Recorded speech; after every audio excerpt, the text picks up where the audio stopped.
Kekerasan. Jika kita berbicara tentang kekerasan, apa yang ada di benak kalian? Apakah pukulan? Menendang? Ya, semua itu benar. Kekerasan adalah tindakan atau perilaku yang menyebabkan atau berpotensi menyebabkan cedera fisik atau emosional pada manusia. Kekerasan dapat terjadi dalam berbagai konteks, seperti di dalam rumah, di sekolah, atau dalam konteks konflik politik atau militer. Apalagi belakangan ini sedang marak kasus kekerasan di Indonesia, mulai dari kasus Mario Dandi, kasus perundungan, KDRT, dan masih banyak lagi kekerasan fisik yang terjadi di sekitar kita. Mirisnya, tidak sedikit juga orang yang menutup mata akan kasus-kasus tersebut. Nah, bagaimana kita sebagai masyarakat bisa ikut serta dalam menanggulangi tindak kekerasan yang ada di sekitar kita? Hai, kami dari kelompok 5 Universitas Bunda Mulia Serpong, program studi informatika, Fakultas Teknologi dan Desain membuat video singkat ini dalam rangka meningkatkan kesadaran masyarakat untuk meminimalisir tindak kekerasan terkait konteks hubungan pertemanan, keluarga, pekerjaan, dan sebagainya, serta untuk mewujudkan kehidupan yang damai. Dalam kehidupan yang damai, orang-orang merasa bebas untuk mengejar tujuan dan impian mereka, tanpa merasa takut atau terintimidasi oleh orang lain. Kekerasan fisik adalah bentuk kekerasan yang jelas terlihat, di mana pelaku dan korban memiliki sentuhan fisik yang terlihat seperti menampar, menjegal, meludahi, atau memalam. Namun, meskipun tindakan kekerasan dilakukan secara tertutup, dampaknya bisa tetap terlihat pada korban, seperti luka, lebam, atau memar yang dapat membekas. Kekerasan fisik juga dapat berdampak pada kesehatan mental seseorang, yaitu mengurangi kemampuan mentalnya atau bahkan mengambil nyawanya. Oleh karena itu, kekerasan tidak hanya mempengaruhi kesehatan fisik seseorang, tetapi juga dapat berdampak pada kesehatan mental dan emosionalnya. Berdasarkan informasi yang kita dapatkan, data tahun 2023 dari Kementerian Perlindungan Perempuan dan Anak menunjukkan bahwa korban kekerasan sebesar 79,9% adalah perempuan, sedangkan laki-laki menjadi korban sebesar 20,1%. Jumlah korban yang cukup signifikan menunjukkan bahwa kekerasan terhadap perempuan masih menjadi masalah yang serius di Indonesia.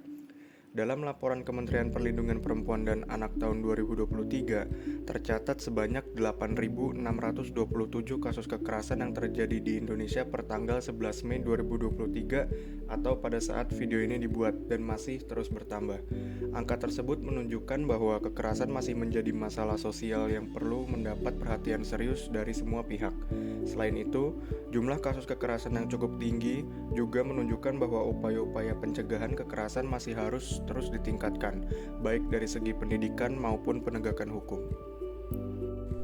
Kekerasan dapat disebabkan oleh berbagai faktor, termasuk faktor sosial, ekonomi, lingkungan, dan psikologis.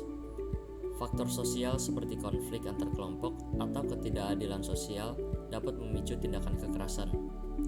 Faktor ekonomi seperti kemiskinan, pengangguran, dan ketidaksetaraan ekonomi juga dapat menjadi penyebab kekerasan. Beberapa penelitian juga menunjukkan bahwa faktor lingkungan seperti ketidakamanan di lingkungan sekitar atau paparan pada kekerasan di media atau lingkungan sekitar dapat berkontribusi pada kecenderungan individu untuk melakukan tindakan kekerasan. Selain itu, faktor psikologis seperti ketidakstabilan emosional dan masalah kesehatan mental juga dapat mempengaruhi seseorang untuk melakukan tindakan kekerasan. Selain itu, kekerasan dapat menjadi siklus yang sulit untuk dihentikan. Korban kekerasan dapat mengalami trauma yang berdampak pada kesehatan mental dan fisik mereka. Dan jika tidak segera diobati, trauma ini dapat memicu perilaku yang lebih agresif atau menyerang pada masa ke depan. Dalam menghadapi kasus kekerasan, tidak ada satu orang atau kelompok yang dapat menyelesaikan masalah tersebut. Oleh karena itu, dalam memerangi kekerasan, kita perlu bersatu dan bekerja sama. Setiap individu, kelompok, dan lembaga memiliki peran dan tanggung jawabnya masing-masing dalam menciptakan lingkungan yang bebas dari kekerasan. Penegakan hukum yang tegas terhadap pelaku kekerasan menjadi kunci penting dalam menekan angka kekerasan di Indonesia. Seluruh masyarakat juga harus menjadi bagian dari perjuangan ini, dan bersama-sama menjadikan kekerasan sebagai masalah yang tidak dapat diterima dalam lingkungan pergaulan. Meskipun pemerintahan dan masyarakat telah melakukan berbagai upaya untuk mencegah kekerasan, perlu adanya upaya konsisten untuk mengubah mindset dan perilaku masyarakat terhadap kekerasan, serta peningkatan akses layanan bagi korban kekerasan. Mulai dari manakah kita bisa mencegah kekerasan?